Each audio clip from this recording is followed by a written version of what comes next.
Guys এখানে তন্ময় ভাইয়ের সামনে মুভমেন্ট করতে থাকা প্লেয়ারটা আমি, আর এই ম্যাচটা বুয়া করার পর তার রিয়াকশন দেখেন। তো তার এমন রিয়াকশনের কারণ কি চলেন প্রথম থেকে দেখাই। তো আমি আজকে একটু ভিন্ন মুভমেন্ট ট্রাই করতেছিলাম। সামনে ছিল তন্ময় ভাইয়ের স্কোয়াড, আমার টিমমেট প্রথমে তন্ময় ভাইকে নক করে দেয় আর আমি তন্ময় ভাইয়ের টিমমেটকে নক করে দিই। আর সে কিন্তু একটা ইউটিউবার, তার কাছ থেকেও দেখেন। এটা অরিজিনাল ইনস্টল করতে।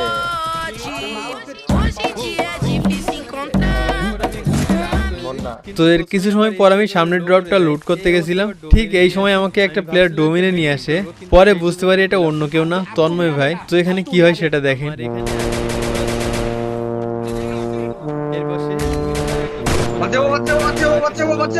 গান ছিল না, ঠিক এই অবস্থায় ডোমিনে নিয়ে আসে। আরে না